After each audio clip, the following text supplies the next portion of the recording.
I will go ahead and call this meeting to order, this regular board meeting on September 9th at 7 p.m. at Penny Operations. We'll go over remote attendance, but seeing as we have none today, we'll move past to accepting the agenda. I move to accept the agenda as presented. Second.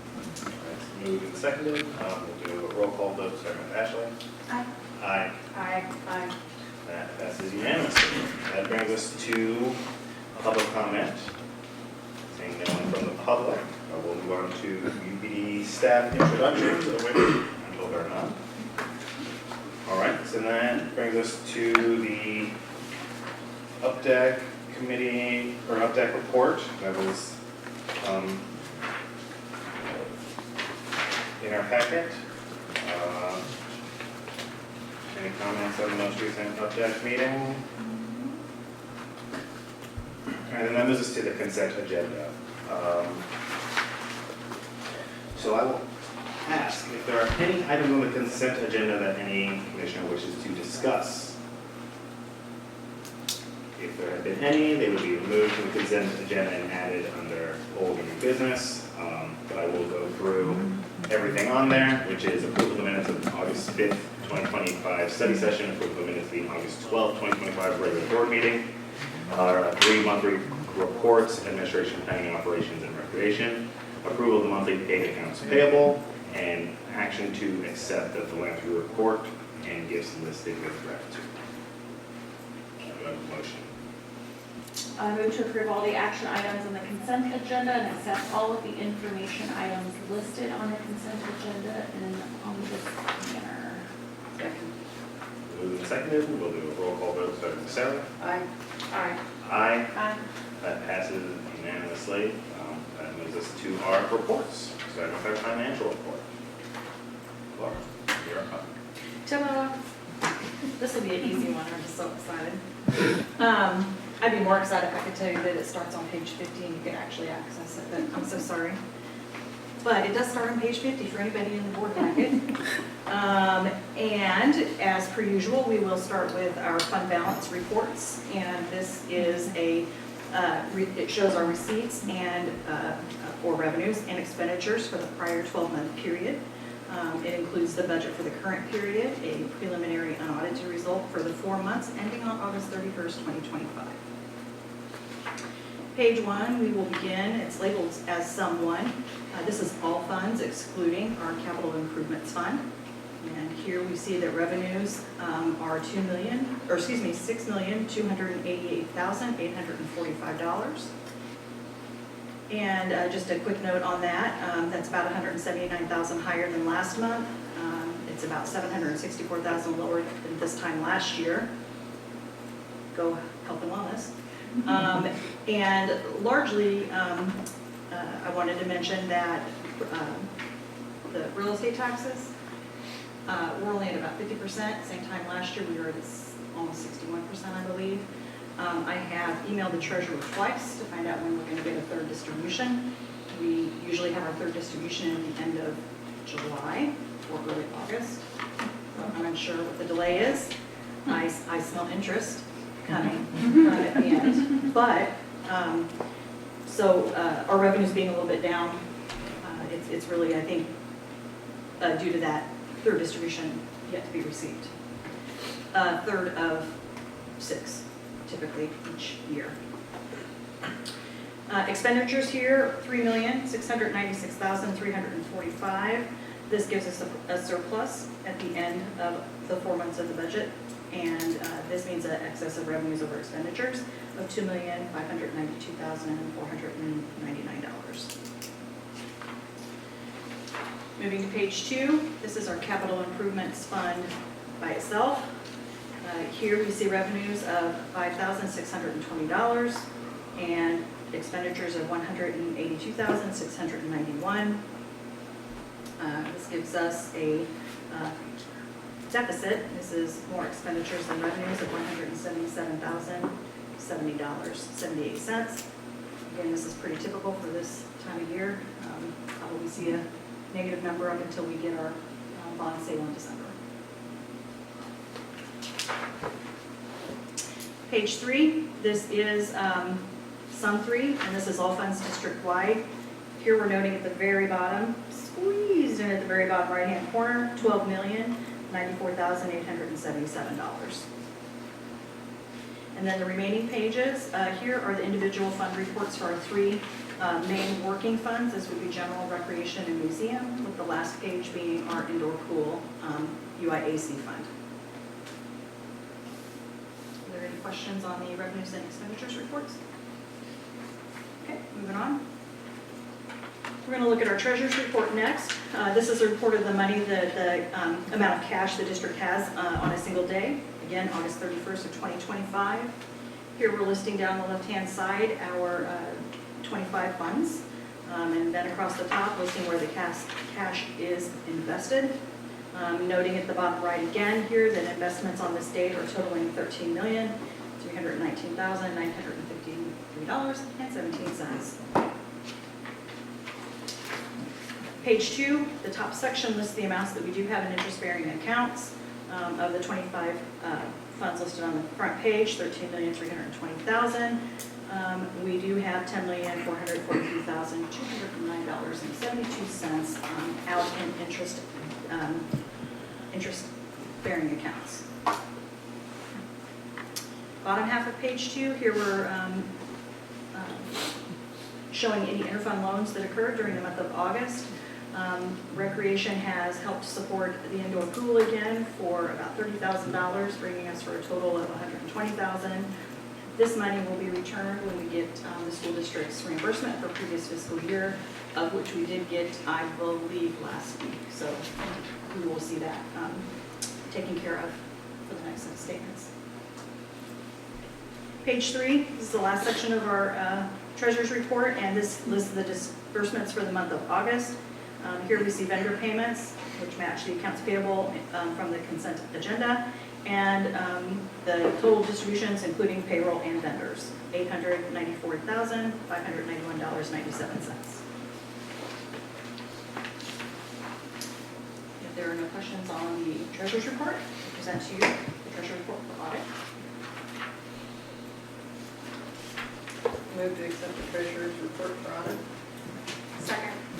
It's moved and seconded. With a roll call vote, starting Ashley. Aye. Aye. Aye. Aye. That passes unanimously. So then that brings us. Capital budgets reports. I'm so excited about this. Page 1, no activity in the month of August.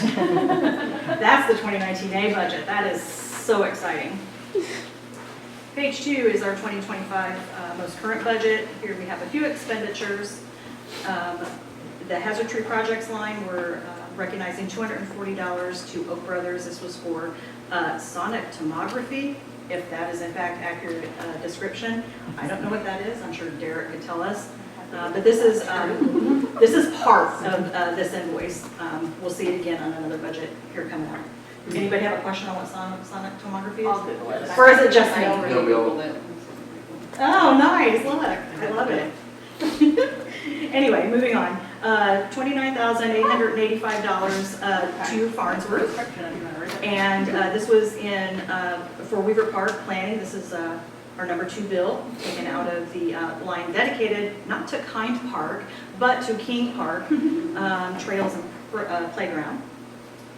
At the bottom here, under our equipment section, $6,995 expense to Berkey's, and this was for a rotary brush, and $9,313 expense to Aaron's Hogan Walker for another mower cab. Next page, 2025, this is the remaining Oak Brothers invoice on the hazard tree line, $2,480. And last but not least, on the 2023 budget, at the very bottom under contingency, $10,074 expense to Bodine for a lift station pump. No activity in 22, no activity in 21, no activity in 2020. Good job, gentlemen. Are there any questions on the capital budget? All right. Thank Well, you. I will mention on the oaks, these are some of the oaks that are in the White Oak Grove near the playground large pavilion. Last year, we started planting some fungal mats at the base of the tree. We had them identified. They're concerning. They're rapidly progressing fungus that are associated with oaks. So we're getting a better idea of how quickly it's moving through those trees. Not all of them have them, and it's widespread that all areas around the parking lot. It's over near the labyrinth, so it's not isolated to one area. So we're getting more information. This is going to help us get a better idea of how quickly it's going to progress. We have had to remove some of those trees already, unfortunately, so we're getting more information. What park is this in? Fish Lake Park. Okay.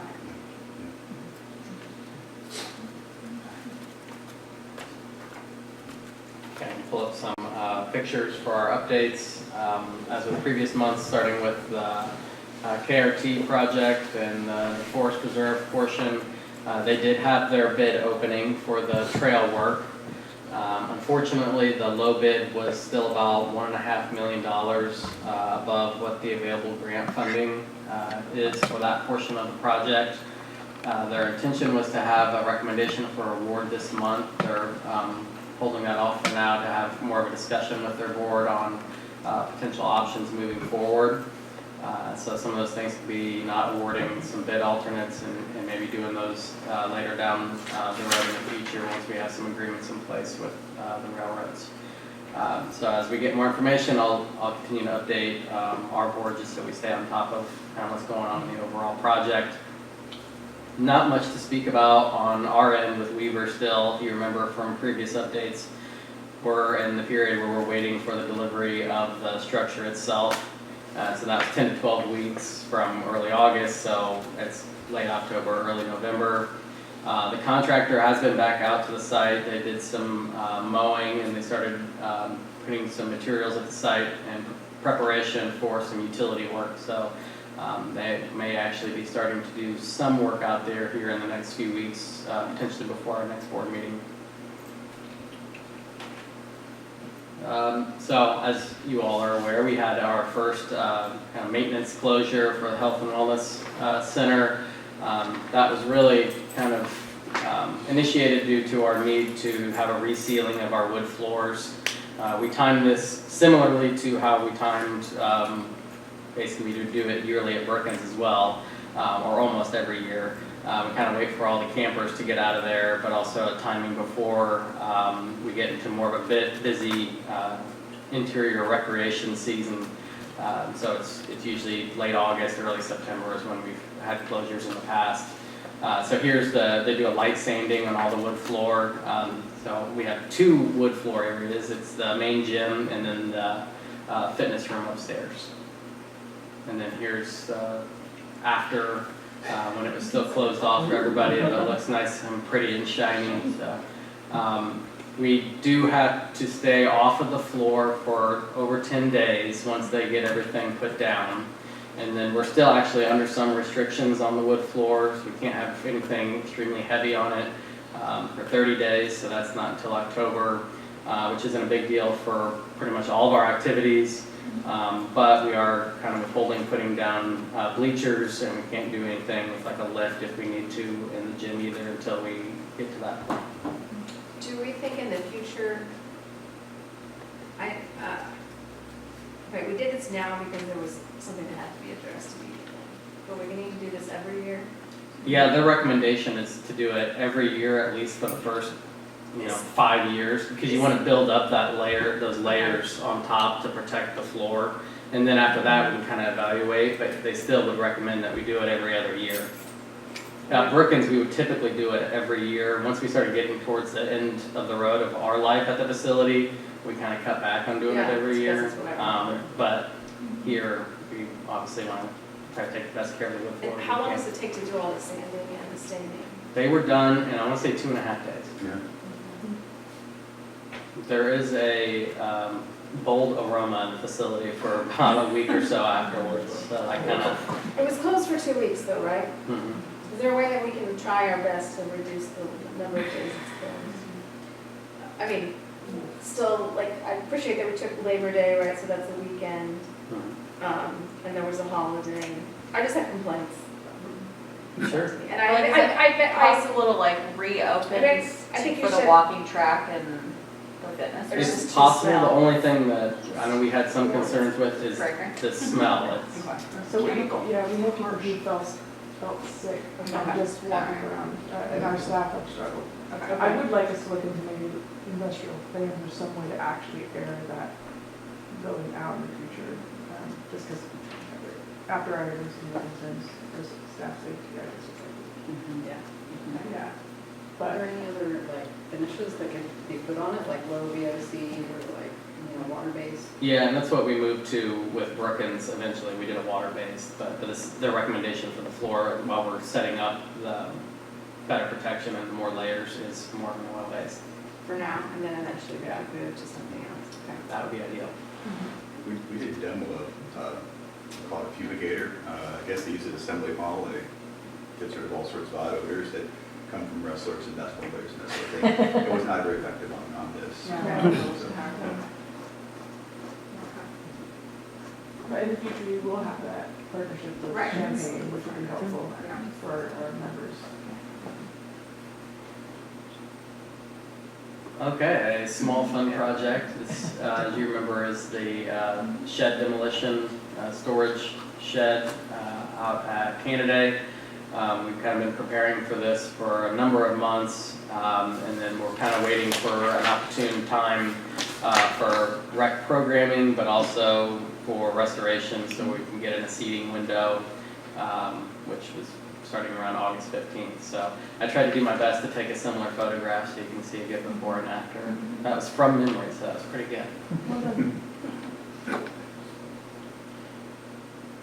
And then Phillips project. So if you remember, this is the ramp and railing. We have two separate contracts for this. One's for the concrete work itself, and then we have another contract for a railing installation. They'll fabricate and install the railing. The railing group does need the concrete to be done before they can get all their measurements and then start fabricating the rail itself. So there is going to be a bit of a delay between our concrete work and the railing. It was a bit of an interesting project because we were trying to maintain access to the facility at all times. The front door is really the best way to get in. There's not a lot of good alternates. And one of the alternates that we had been discussing was out on Springfield Avenue, and that was under construction as well. So it was fairly tricky for a small project, but makes things interesting. And so on the left here, we actually had them come in on a Saturday when the building's closed. It was not yet open again on Saturdays. And then we had basically two phases. So the first one was to keep access here from the east side and then do all the paving work on that main entry. And then they would return early that next week and then finish up with the bench pad and the other portion of the walk. So that maintained access to the front door the whole time. Overall was pretty successful, it turned out really well.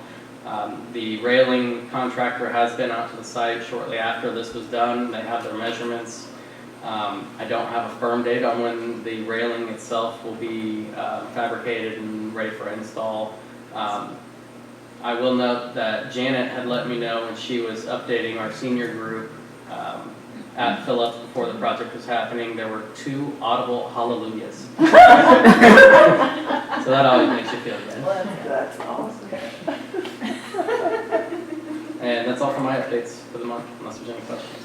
I mentioned the new grade alone, it's fully accessible, the railing is more so dimensions. That's what they were most excited about, honestly, with the railing.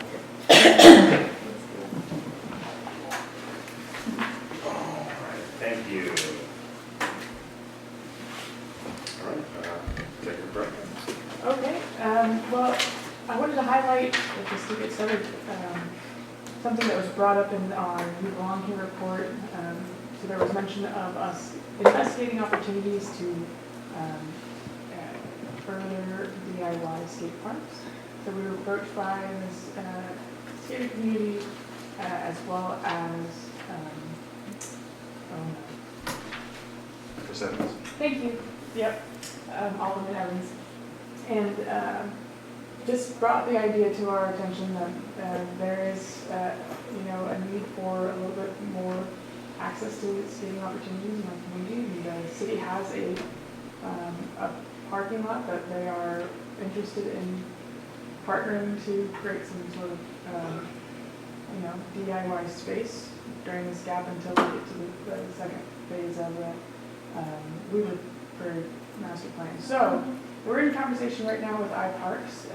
You know, we haven't gotten a firm no, but I'm excited to see this potentially come to fruition. I think it's a cool concept. Champaign has similar DIY ramps in one of their skate parks, so it's in addition to what they already have going on there.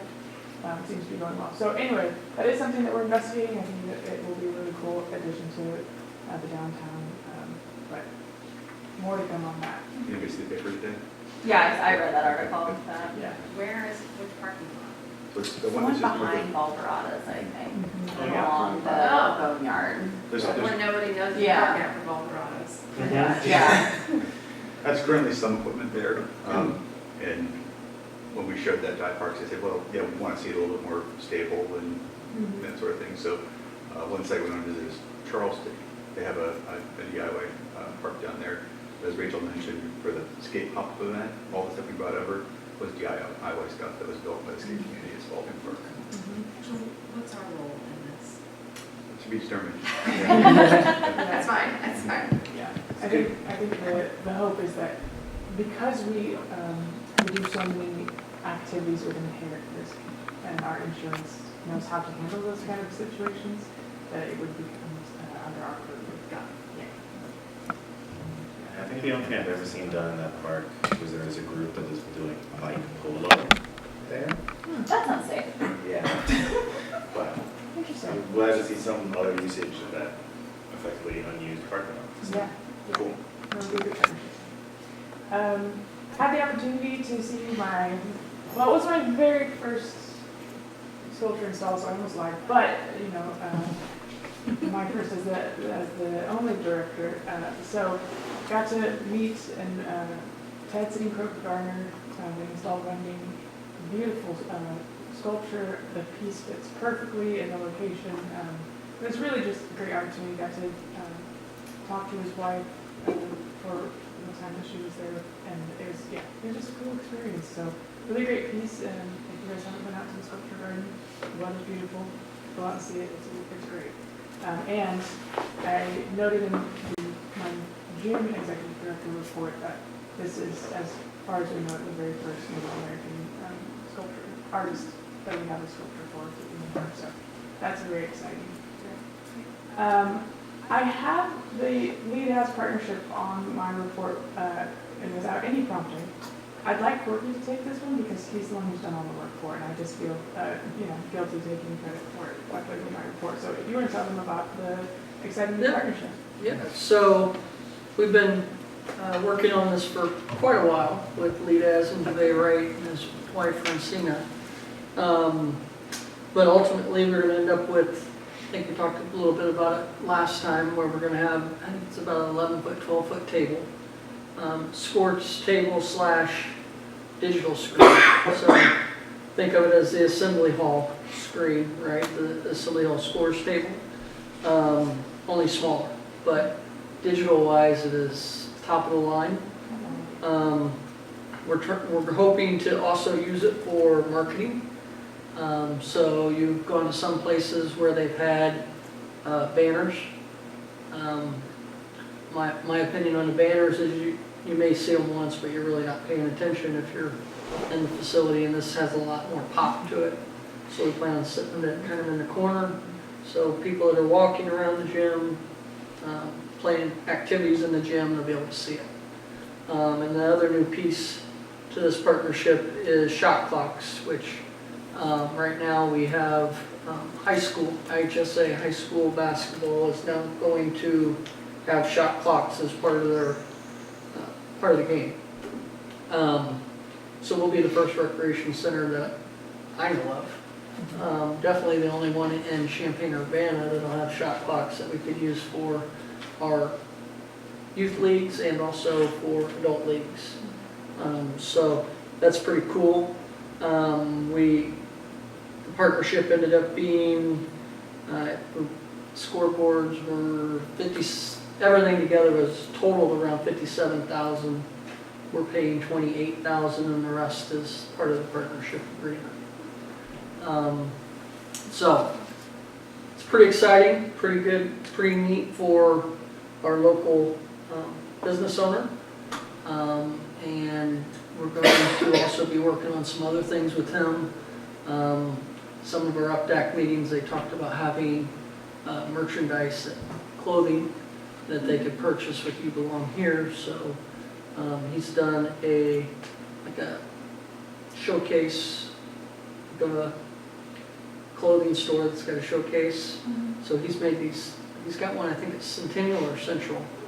But the way that's gonna work is there'll be a QR code, people can order. We'll have examples of stuff there that they can order. They order it, and then we're hoping, the goal would be a portion of that money comes to our youth scholarship fund. The other cool piece, and I talked about this a long time ago, so Ashley and Sarah, you may not have heard about this yet, but there's a program that he did a long time ago that was called Lead for Life. And so that Lead for Life is about, working with kids to help them reach their full potential, right? And so it's a lot about just being a human. It's also about, giving them the skills and some tools to help them build their confidence.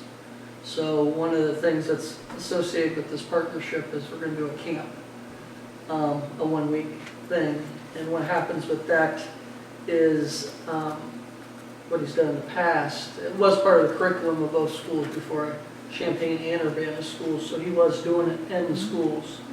But one piece that we're working on with that is bringing some of the local college athletes into the program so the kids can see, them, and that's exciting for them, and they can play together and kind of help mentor the youth at the same time. So anyhow, it's a really great partnership. It's their focus on You Belong Here is right up there with what we do. So it's all in all, I'm really excited to see where it can go. It's a really cool thing. It's gonna, I think, make a difference in our community.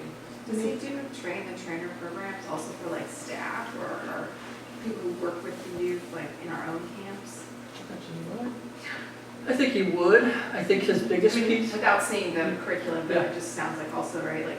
and he has done them, like, I know during COVID, he was doing a lot of these Lead for Life trainings through Zooms and things of that nature. I think his biggest piece that you just can't train is just his overall mentoring attitude, personality, the life he's lived, right? The things he's gone through, and that's a key piece in it, is his journey. But he would definitely work with us to. I'm sure there's going to be. I haven't seen the whole program at one full swoop. I've heard pieces of it, so I'm sure there'll be some things that we can pick up on, and it's also really great in marketing, so there might be some opportunities that we can work on things together with that. So the signing of the partnership did happen, and they made a huge to-do about it on social media, and Mayor Williams shared it as well, so it was really well received, but it's exciting to finally see it signed off and done. I felt like I was on ESPN. Is he also providing like uniforms for our, We're we're going gonna work with him on uniforms? We're going to be working with him on uniforms. And so, like, for example, for our basketball programs, there'll be Urbana Park District Youth Basketball brought to you by Lead Athletics. And their uniforms, a few years ago, they did do uniforms for Champaign Park District, and we got to see one. They're really sharp. Quality of them is top notch. So we'll be working with our price range to get what we can get and that kind of stuff. Thank you. Yep. So just a couple other things. Had a chance to go to Mount Zion to see or meet with our rep from New Toys. We went and checked out the accessible swing that we've been discussing. Very cool piece. I admit that I could not get it to go the very first time. I had to have a little extra training on it. So there was a little bit of concern about like the oomph it took to move the swing, but the overall structure, the movement, the swinging movement, I mean, it is a really great piece of, you know, we're still intrigued by the concept of bringing it to one of our parks in the future. But that was a really fruitful visit, and I'm just glad we had the opportunity to do it. I also had the chance to attend the Philo Road event. What a party. The city did a fantastic job. We're thrilled that we had the opportunity to be a part of it. Just the feedback that the city received, I think is fantastic. I got to sit down on some of the open conversations that they had, and it was really fantastic. So I applaud the city in their efforts of bringing that space and that corridor to life, and just the attention that's being brought there from all the people I had the chance to talk to. It just seems like it's very welcome, very needed. And then I got to shake hands with a lot of wonderful people. Had a chance to be introduced to Senator Faraci, so that was fantastic. Who, ironically, Derek had just set up a breakfast with for next week anyway, so it was a nice touch point. But yeah, just an overall great event if you didn't have a chance to attend, so I applaud the city on that. And then, not on the report, but if you're not busy on Friday, Jazz Walk. I will be hanging out with the foundation prior to, and then I'm really excited to go for a walk and to see what it's all about. So it'll be a very cool event. That is all. Thank you. That brings me to, my report. I will just talk about some upcoming dates, the first of which I was going to mention is the Jazz Walk on Friday. But obviously, next UpDeck meeting on September 23rd will be the new class of UpDeck, so that's always exciting. And then our next study session on October 7th will be planned to be about our strategic plan, so that should be very interesting. And then obviously we have our other two meeting, or the other regular board meeting on October 14th, which will talk about tax levy options for the coming fiscal year and action on resolution determining the amount raised by taxation. Which I guess that brings me to Finance Study Group report, which effectively we just, with helping Laura, learned all about those two things, the levy options and the resolution for determining amount raised by taxation. And we will meet again on September 18th. Policy Study Group. We are meeting again on September 22nd. Okay. Foundation. Yeah, so the foundation met yesterday. I think some of the things are, and they're still working on we are still working on a solar contract for the foundation, and the land that is from the Delcommons. Jazz Walk, not just Jazz Walk, but there is a foundation event ahead of time. Hope that you all can join. Also for your calendars, the UPF, the foundation's holiday party will be December 11th at 4 p.m. in the Health and Wellness. And it will be Health and Wellness themed, which means no alcohol. However, they also don't have to shut down the facility. Or we don't have to shut down the facility, but there will be something fun with mocktails and stuff. So, We're going to do things. December 11th, at probably 4 to 6, I suspect. We just said 4. Yeah, and then there's just a couple of new members joining the board, one of which is Roger Diggs. Yay! Yeah. And then I think probably within the fall, and then Jessica Barnard is joining in January. So I think that's the main points. The other thing I will say about the foundation, maybe in this report, is that we'd like to do the joint meeting a little differently than we've done in the past in our study session. And as a result of that, we will need to sort of talk about the recommendations to the foundations earlier in our own study session. But I think it would be nice if we could do some small conversations in different spaces, as long as we're not violating open meeting act, right? So hopefully not just have like a big round table of presentations, right? A little bit more interactive. You know, we haven't always had the really opportunity to have engagement, so we're gonna try something new. See how it goes. All right. Yeah, so probably need some time in October or November study session to talk through priorities. Update planning study group.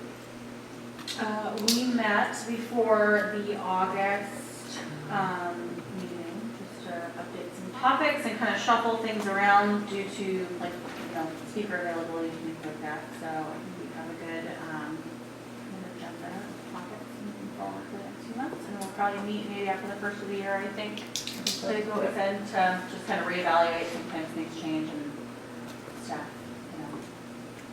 from certain times and whatnot. So.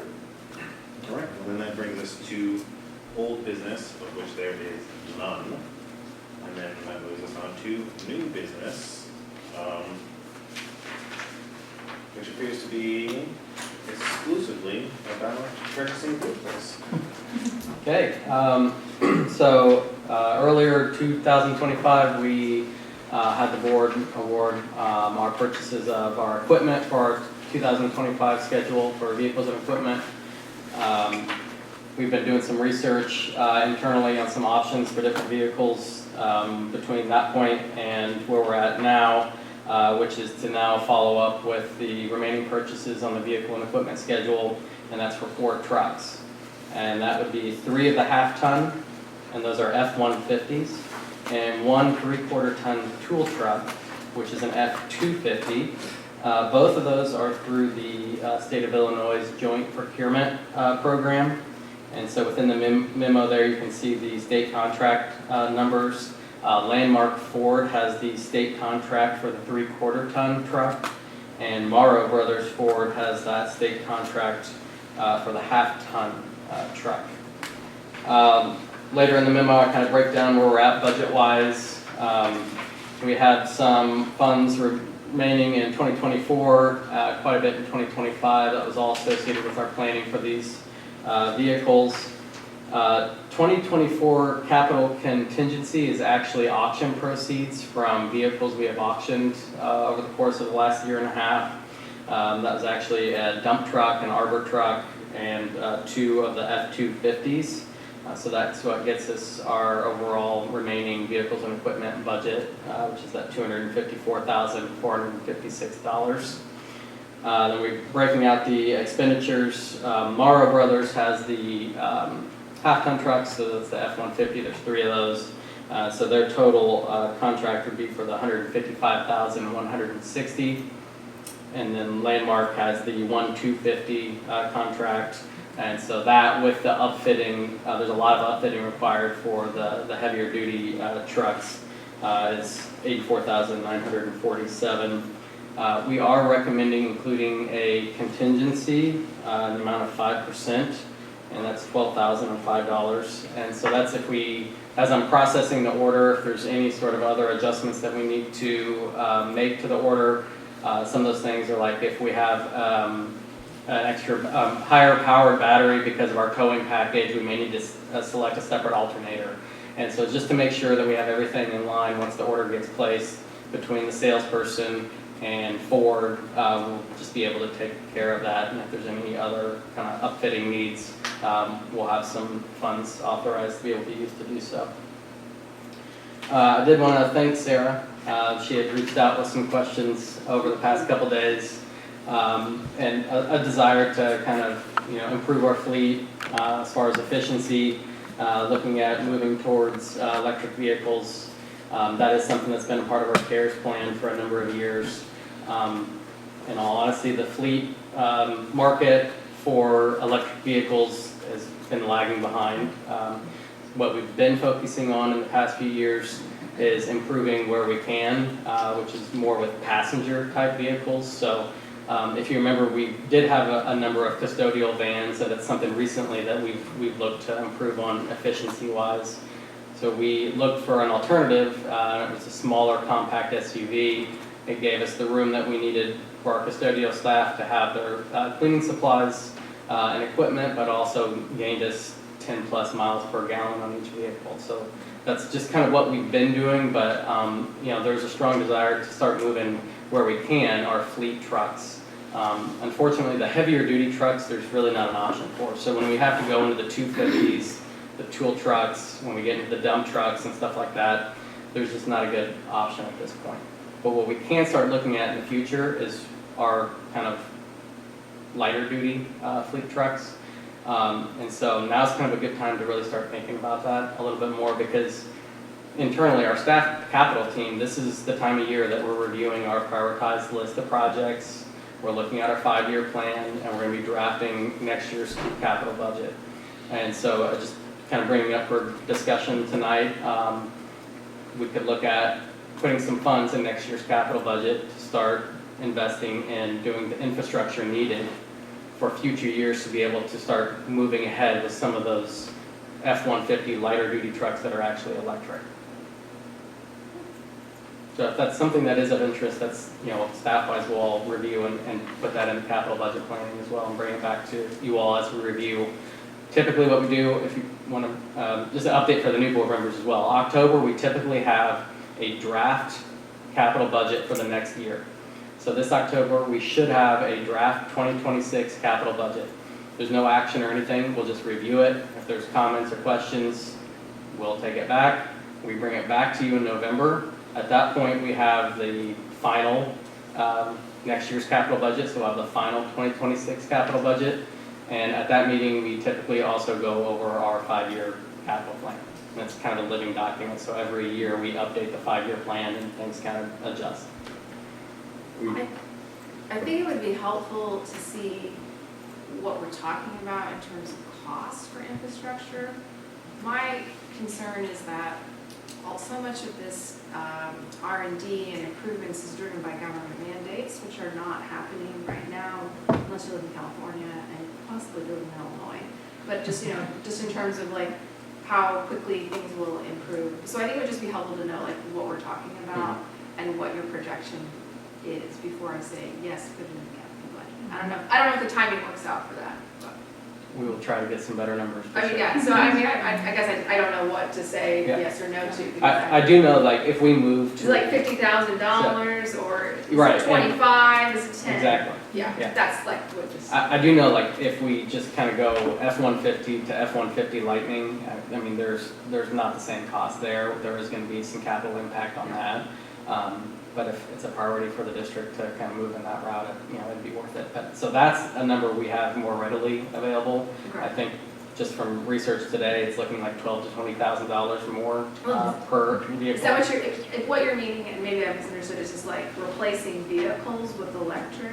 No. But also you need infrastructure, Yeah. like we need charging So what- stations and things like that. So what it's right? kind of looking like is Yeah. maybe in 2026, we would initiate that plan to install the infrastructure. In 2027, our current schedule actually has 3 more F-150s. Okay. So if we can kind of strategically plan this out, that would be a great opportunity next year to get everything set. And 3 of our F-150s potentially would be replaced that following year, and we'd already be rolling into it. With that said, with the $20,000 difference, we might probably be looking at 2. 2 trucks. Yeah, well, good Instead point. of Yeah. 3. Yeah. But again, you know, if that is the way that the board would like us to proceed, then absolutely that is very to make, we can readjust the vehicle rotation schedule. So I've reached out to Andy because I thought, well, if we're replacing 4 trucks right now, is there an opportunity to go to some sort of hybrid or electric vehicles for these? Because it seems like a big, you know, big load of vehicles that are gas guzzling. So we had several email exchanges, and thank you so much for all the information. Thank you. It was very helpful. To sort of talk about like what that process would look like to start switching over. You know, I would rather not just like keep kicking the can down the road because, you know, it is going to be a big cost, but I think it's, in the end, it's going to save a lot of money too, not purchasing all the gasoline. I don't know what the gasoline costs are per year for those vehicles, but I'm sure it's substantial.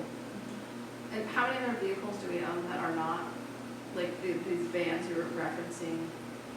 Mostly we have, I've seen a Prius. So, yeah, there's the 2 Prius, there's 1 custodial van still, there's 2 Escapes, and then we have a rec van, we have a Transit or Vanna. Those are kind of like more of the passenger things that that's kind of what we're targeting to move towards. The F-150s, off the top of my head, I believe we have around 12. Because there's really, right, I think of like the Chrysler Pacifica plug-in electric hybrid where, I would suspect we would, based on the amount of mileage we get on something like that in town, we could almost run it on electric, 100%. Do we have anything like that? We don't, the one that lives at the Nature Center right now, the Prius wagon, is scheduled, I think, in 27, and we'd like to do a plug-in hybrid for that. One of the custom having charging stations at the Nature Center, at Phillips and at the New Hawk Center. That grant is still alive. I checked today if there was any additional capacity, and they don't have it, just mostly because of some of what's happening federally, but it does look like we're still going to get those stations in place. Maybe we just can't run an extension cord from need a permit. One other thing that I did ask Andy to look into as well is, are these vehicles a part of any government purchasing site or any joint purchasing site? So, because we can take it out to bid and all that like you talked about, but if they, it's a lot easier to go through these sites if it's available, so that's something else we're looking into as well.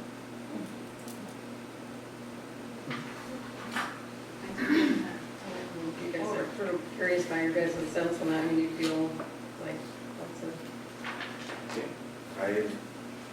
I don't think it's worthwhile to investigate, right, find out as much as we can. I think that electric's probably the future, like, as much as the gas companies don't want it to be, so I think it's probably the direction we're going.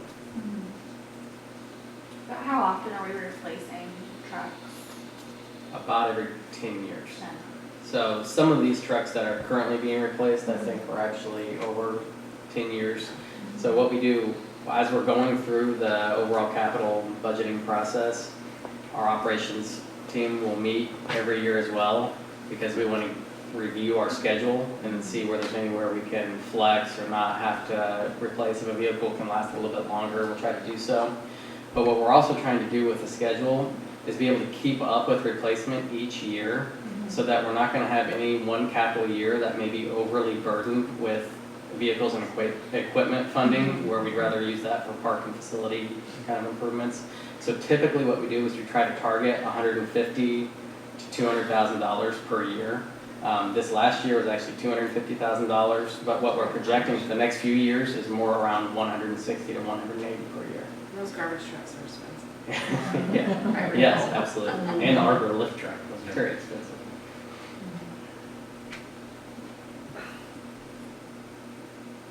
Okay, we need a motion. Okay, Allison, does that have to be 3 motions or can it be one big one? It can be one big one.